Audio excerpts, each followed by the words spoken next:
Y'all planning for this?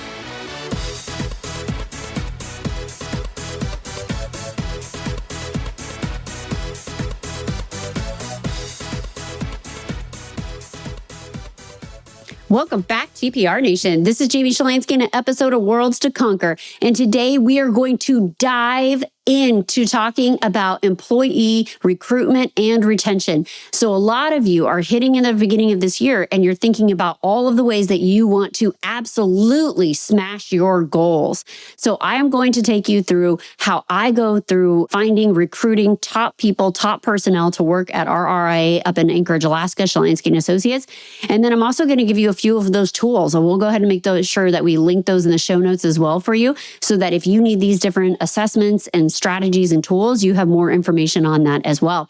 And if you're listening as an employer, this is going to give you great insight into how you can sculpt future job offerings. And if you're an employee or team member listening to this is going to be profound for you, because now you're going to get a little glimpse behind the mirror, because I promise you that even though you don't think your employer or boss is thinking about this stuff, they constantly are. It's constantly part of their business planning, is how they can make sure that their team feels supported, they're giving them enough tools that they need to be successful, and how, when the team grows, do we manage balancing that.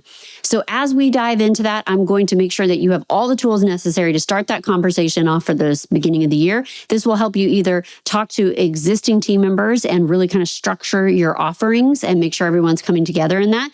And this will also help you gear up if you are going to offer additional roles in your organization, if you're looking to hire. But before we dive into all of that, I want to take just a brief moment. You know, at the Perfect RIA that we connect ourselves with powerful industry movers, people that are really making a difference in this space, and giving financial advisors such as you and your team members the opportunity to access those tools. So real quick, let's hear from our sponsors. Today's episode is brought to you by The Perfect RIA. How could it not be brought to you by The Perfect RIA? But if you enjoy these episodes, if you think that Micah and I, or at least Micah, have some great advice to give, head over to our website, theperfectria.com, and download one of our free guides towards making your practice better. So it's not just the things you hear on the podcast, it's the things that you implement. And if you're saying, you know what I'd really like to get in a room with Matt and Micah. I'd really like to ask them my own questions. I'd like to be coached by them. Then send an email to lifestyle@theperfectria.com, and one of our great team members will reach out to you and tell you more about the program. Okay, the first thing we start off with is a job advertisement. So when we're offering a job, how do we do that? Do we use Indeed? Do we go on Facebook? Do we use all these different platforms? I do use Indeed. That seems to be the biggest monster house of it now. But I've shared with you before a conspiracy theory that has a lot of validation inside of it. And that is on Indeed. Do you remember back in the day, if you rewinded it like 15 years ago, if you posted a job, you'd get a flood of resumes on your desk, a flood. And some were qualified, some were unqualified, but you just get this mass amount of resumes in. And you'd be able to sort through those as a hiring manager and figure out which ones that you liked, which ones were on real paper, which ones were spelled correctly, which ones maybe they had not a lot of skill set, but a lot of potential, and you can mold, etc. But today, because of the online algorithms, the computers are screening that for us. Now, at first, this was a blessing. Today, I feel it as a curse, because what is happening is they're asking candidates, so people looking for a job, generic questions, and saying, like, for example, do you have any experience in finance? Oh, yeah, sure, I have experience in finance. But what is the follow-up question to that? What is your experience in finance? I own a bank account. Okay, that's not experience in finance. That's not what I was after. But the computers are sorting these out. So we're seeing less and less resumes come across our desks. And sometimes that helps get really qualified candidates in, but sometimes it's to our detriment, and it just casts too wide of a net. And it screens out people that we would otherwise use that human quality to say, yes, they might make a good fit for us. So when I'm doing a job advertisement, I do use Indeed a lot. Sometimes Indeed can be frustrating simply because in order to collect unemployment, you have to submit X amount of job applications. Indeed makes it a really painless way to do that. So it's a great waste of time for the hiring managers in our office. But whenever I'm talking about the job, I'm always talking about what's in it for the candidate, because when you're looking for a job, that's really what you're after. You're in it for what are the benefits to you? How are you able to make a difference? And how can you use this as a way to develop yourself professionally? So I talk a lot about the candidate in my job offering. Then when we get into the interview, I'm talking a lot about what the job is and why it matters so much. And once I'm human to human contact in that position, then I can really lay down the importance of the service that we provide to clients, making sure that we have those values, et cetera, aligned. But in that job advertisement, it's really just all about the candidate, and it's really a lot less about what we do and who we are, because that's what they're after. They're after for what makes the most sense for them.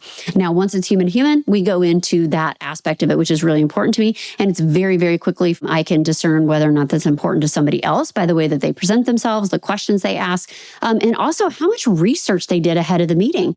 If I get on an interview and somebody has not even as so much as Googled our company and knows anything, I'm probably going to lose interest very, very quickly. If I schedule you for an interview, it's normally around 30 minutes. I don't need an hour most of the time. In fact, I don't even need 15 minutes. Why? Because people who interview well do it a lot. And I'm probably not interested in you. People that interview awkward and kind of stumble, those are my people. I like it. Why? Because they don't interview a lot. This isn't something that they do frequently, so they're nervous. And that's a good sign for me. That's a positive thing. So once we get off the interview process, we'll do several things. One of them is a background check. I use GoodHire to do background checks. It costs, I think, around, you can have various levels. So it can start as low as, I think, $50 and as high as $150. In most cases. The things that I'm screening for are education, criminal record, any type of watch lists, and I also do drug analysis and those type of things. The reason that doing a background check is so important to me is a lot of people say, oh, I'm going to do a background check, but they might just casually surf online and see if anything pops up, or to your detriment, ask the person, do you have a criminal background? And then, of course, because they want this job and our system makes it so difficult to make a mistake and recover from that, some cases for a good reason, some cases are really hard. I don't just take someone's word as gold. Instead, I want to go do that extra step of running that background check because our job is to work with people's life savings. I would much rather see that. Recently had an interview. Gal interviewed, was check marking all the boxes of what we look like in a candidate. We get to the very end of it, and before they had gotten to me, they had interviewed with our integrator, and they had asked the question, is there any reason you can't pass a background check? And they said, nope, that sounds good. I should be able to do that. No problem. We ask that question before we do a background check, and then I also ask a second question. I also say, we require in our firm a minimum credit score of 650 points. Is there any reason yours would come in lower than that? Now, this question is interesting. Our integrator hated asking it at first because people would push back and say, that's private information. That's none of your business.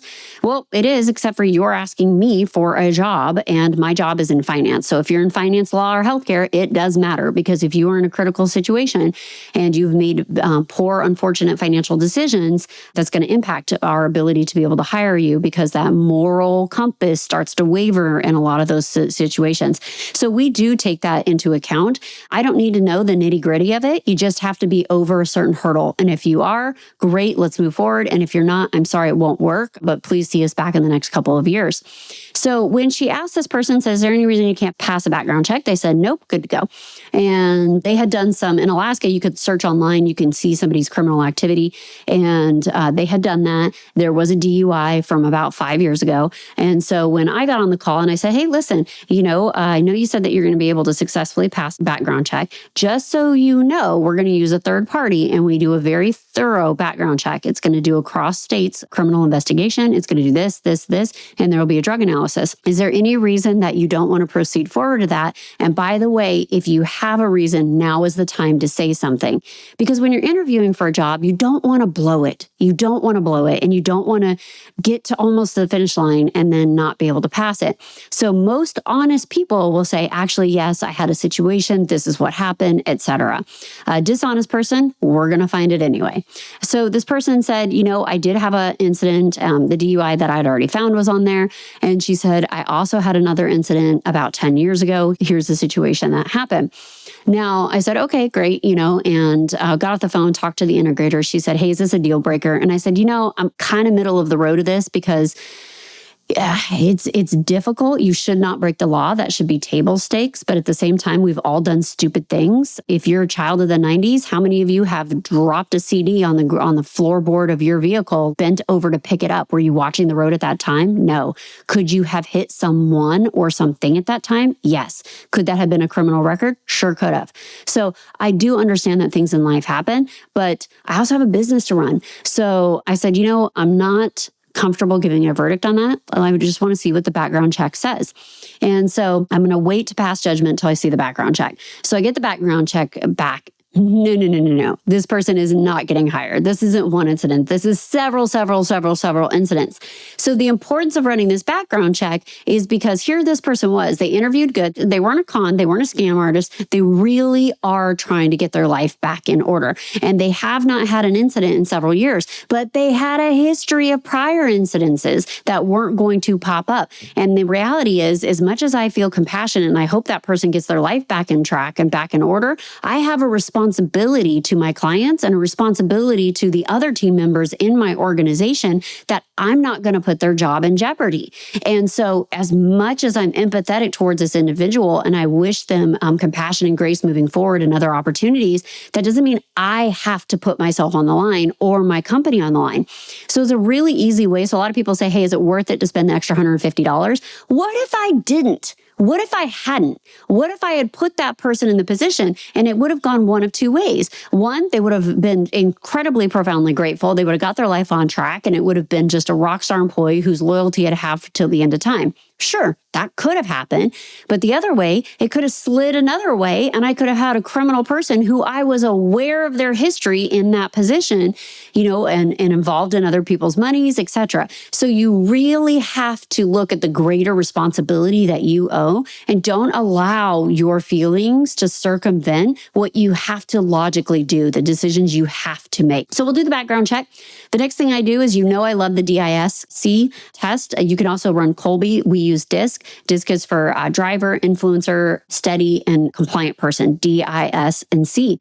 And so I like to do that just as a preliminary. The way that I like to do this is I like to have somebody take that communication and then I put it on a group wheel and I do an overlay of all the other team members in our office. And I like to see where this person aligns and who they're going to be opposite of. Why? Sometimes people apply for jobs they're really ill suited for. They might have a skill set. They don't have a natural ability to conquer that job. And so I want to look at that and say, hey, do I have the right person in the right role? And if I don't, this is the time to tell that person, you wouldn't be good for this, but you know what? You might be good for that. And really help them come to that. A lot of us, in life, the biggest problem is we don't know where we want to go. And so we see all of these different opportunities in front of us. We say, yeah, that sounds kind of good, but we don't know where we are headed. And a lot of times when I hire employees, that is the problem. They don't know what opportunities exist and they don't know which direction they want to go. All they know is they want to have more compensation, they want to have more benefits, and they want to make a meaningful difference. And so it's my job as a steward of an organization to say, great, let's make sure we're getting the most out of you so we can deliver the most amount of impact to our clients. Here's how we're going to go and do that. All right, the next thing I'll do. So I found a candidate. I absolutely love them. I send them out a one-page job offer. And in this one-page job offer, it highlights but doesn't go into all the specifics of what the job is and the role. And so we'll go through and say, hey, this is the base compensation that we're offering. By the way, we also do professional development. I'll offer every single employee a professional development allowance. They pay for it out of pocket, then they get it reimbursed by submitting a receipt as long as it goes into one of our qualifying things. We're pretty liberal in what qualifies for professional development as long as it's making you better. If it's guitar lessons, you're out. But if it's maybe social media management, if it's videography, if it's lighting, if it's prompts for AI, we're very, very liberal in whatever's going to make you professionally better in your role or what you want to aspire to. So we'll offer that. Then we'll also give it a technology allowance. Technology allowance arose because I am so tired of people saying, hey, I need a requisition for a mouse or a keyboard or whatever preference they have for whatever they're wanting and whatever ergonomic trend is going on at the time. And so instead, I say, great, everyone has a technology allowance. If you find that you can buy something that's going to make you better at your job, go do that. If that's a second monitor, if it's a headset, if it's different lighting, I don't care as long as you're within that allowance. Here's all the approved items on the list. We also offer an HRA. That's a health reimbursement account. We live in Alaska, so Affordable Care Act killed our ability to offer traditional insurance. So we moved over to the HRA, the health reimbursement account. The reason we've stayed with an HRA is because 60% of our employees have health insurance through a spouse, through being a part of a tribal community, or being involved in the military. We hire a lot of military dependents, so they don't need the health insurance. And what I love about the HRA is that if you do need health insurance, cool, this helps you afford the premiums for that. It's also HSA qualified, so it's not a problem if you have a high deductible plan. But then for the individuals, particularly my military and my tribal community, that if their health insurance is already covered, but they need glasses or braces or massages or whatever is qualified on this list, now they get to participate in this benefit too. Instead of just not enrolling in it, they get this monthly allotment for them as well. It's gone over very, very smashingly. I know a lot of people, we love traditional insurance because that is what fits the mold and that is what we are supposed to have. But if you have an office that doesn't really have a dramatic need for health insurance, consider the HRA. I've gotten overwhelming responses from our team members, that 60% of the group that would have otherwise just not used the benefit at all. So it's been fantastic. I really, really like it. Then we go into what are some of the other things that we are able to offer. So I'm going to go through and talk to you about a myriad of different benefits that if you're like, hey, those are kind of traditional. Of course, the 401k is included in there. We also include financial planning. We have to approve of the financial planner, but we think financial planning is so important that we need our team members and their spouses to hire someone as well. We strongly encourage quasi-bully them into doing that because of how valuable and how big of an impact it makes in a person's life when they are working with a financial advisor. Okay, so now here's some of the other things that we do as well. And this is going to be for Shalansky & Associates. This is for other organizations that people have told me. Some of them we've implemented, some of them we haven't. But if you're looking for how do I give the full package, how do I stay competitive, how do I really show my team that I'm reinvested in them, here's some of them.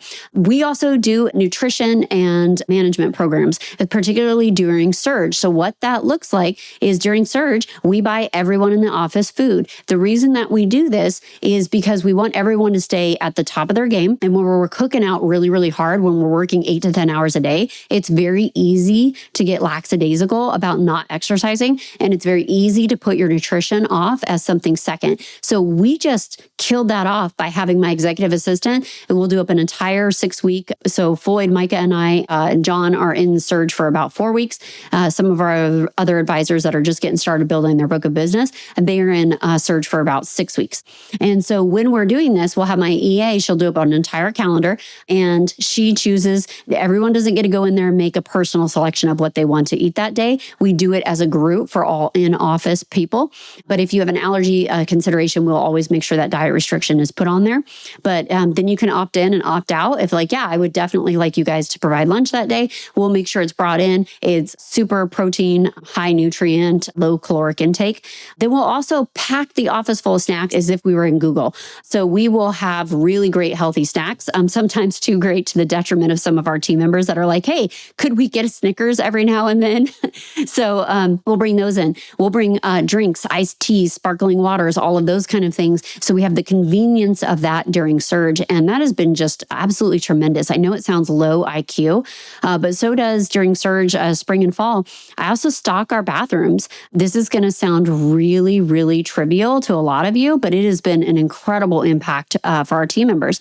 So I'll go and just have a toiletry tray. If you don't know what that is, ask one of the women in your office. I'm sure they do. And we'll put it in the communal place, and it will have everything from combs, toothbrushes, toothpaste, disposable ones. Then we'll also have floss. We'll have static guard. We'll have deodorant. We'll have stain remover. We'll have, female products and so forth, mouthwash. And we'll do the same thing, except for the female products for the men's room. So they have access to those as well. And that was really nice little additional touch for us. Most of us financial advisors bring a second outfit to the office anyway, but this just really reinforced to the whole team, like, no, we're not camping out at the office, but we do have these certain amenities that we can refresh and rejuvenate ourselves. Sometimes it just really helps, like going for a quick walk and refreshing refreshing yourself and, kind of freshening up, if you will, just really puts you in a different mindset. And so we'll do that throughout the office. Music is always playing in our office. I'm a kind of fanatic about it. In my conference rooms, I want classical orchestra music going on because it reminds me to bring my heart rate and bring my rhythm, bring my speed down just a little bit. And it also reminds me that in that conference room, I am the maestro. I am the one conducting. I am the one responsible for when people are feeling things and how we're accomplishing them in that meeting. So a lot of that subliminal stuff. When you walk into our office, we always have hot, fresh cookies as well. If you don't have a baker that you buy these from, you can get them from Otis Spunkmeyer. Really, really cool approach. And so during Surge, we have all of those things. We don't offer parking at our office during Surge. We live in Alaska and our surges often result in snow, ice, or dampening conditions. And the first thing that I want clients to do when they pull into our office is to be happy to be there and not frustrated that they couldn't find a parking spot. So our team members will have to park elsewhere during Surge, and we'll go over a lot of that. We also do the retreat before I go into the ones we're not offering, but we also do corporate retreat every single year. So as you know, at Shalinsky & Associates, our RIA up in Anchorage, Alaska, we have a hybrid office. And in being hybrid, our employees once worked locally or maybe not at all. And now they're in a different state. We hire a lot of military wives. So as they PCS and move around, we're able to have them keep their positions. And so our retreat is a place that we all get to come together and we get to play and we get to recreate and we get to be together as a family before we go into our biggest surge. All right, now I'm going to start telling you about some of the things that we don't offer, but things that you should for sure start incorporating if you're looking for alternative ways to improve your recruitment package. But before we do so, here's a message from our sponsors. Hey everybody, today's episode is brought to you by our friends at Belay. You know, the best part of having a virtual assistant from Belay is not the things that they get done that you were already going to do. That is valuable, by the way. It's that list of things that if we're being honest, you need to get to and you're just never going to get it done. Like that doctor's appointment you keep meaning to schedule, or the contractor you need to find for your house to fix that leaky thing, or the flowers you keep meaning to send to your wife. Those are all things that you can give your Belay virtual assistant so that they get done, because we know that, if we're being honest, they're probably not going to get done. Now, how are they going to get done? Because Belay finds virtual assistants, including my own virtual assistant, who are masters at working down task lists. They're masters at taking one step ahead of what you're already thinking, right? Reach out to Belay, text the letters RIA to 55123 to get a free copy of their ebook. More importantly, to get introduced to my good friend Teresa, who's going to see if you're a good fit for a virtual assistant. Not everyone is. And then find a virtual assistant who's perfectly matched to your needs. So text the letters RIA to 55123. And now back to the episode. All right, now it's time to jump into a few other offerings that offices offer employees when they're trying to recruit talent and see if any of these are appropriate from you. Sometimes they get really creative, and I think that's just fantastic because more than anything, I want to be real clear about this real quick. Oftentimes, employees try to distinguish a company's culture by the benefits that they offer. Benefits can be superficial offerings. They can be things that are there to carrot or entice you. They're not a company's culture. The culture is defined by the belief and the empowerment and respect one another has. So that is from a top-down organizational unit. And so if you're a team member listening to this, make sure you don't confuse benefits with culture, because you can have an incredible benefit package but be treated and disrespected constantly. Well, then what do your benefits matter? And you can try really, really hard as an employer to offer the absolute best benefits possible, because recruiting is difficult and enticing the right type of talent can be challenging. But don't confuse that with respect and loyalty and compassion that you have to show your team members. Just because you're giving them benefits does not necessarily mean that you're showing them respect. And so when we look at that, make sure you have that lens properly in flame. And so when we talk to other business owners, a couple of things that become really novel. One company was offering pet insurance.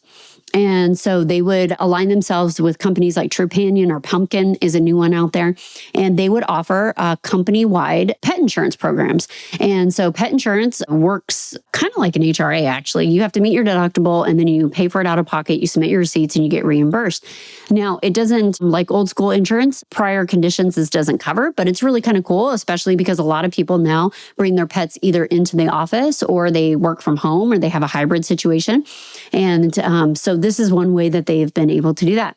I've also seen companies incorporate incentive programs. So if you participated in marathons or community events, it could either be tied to community development or it could be tied to physical wellness. And so I've seen organizations offer incentive programs that the first of the year, they'll roll out kind of this thermometer. Everyone will be able to play in it. Sometimes this looks like little coins inside of a bucket, but if you run a 5K, if you do a walkathon or a marathon, or you participate in something on the wellness side, you'll enter to win a certain drawing. Or one of the ways that I saw it really productive was that the more community service hours somebody donated to a cause or organization, the firm had committed to putting in X amount of dollars, and whoever put the most in could pick a charity of their choice.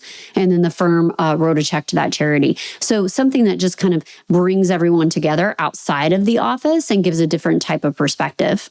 Gym memberships is another one. Companies offering gym memberships. So going to a local club, I would choose Planet Fitness because they're the cheapest, but encouraging employees and then helping them schedule on their calendar where they could fit fitness in has been incredibly powerful. Some employees, it's a use or lose. They don't get it instead of cash. So on these benefits and incentive programs, you're not getting it in lieu of compensation. You're getting it for participation in these things. I've also seen companies offer employees X amount of days in a calendar year in which they can not use PTO, but they can volunteer in community-wide events. So if your organization is philanthropically minded, maybe you work for a lot of charity organizations and you have a lot of not-for-profit clients, this is one way that you as an employer get to show that your integrity aligns with your service.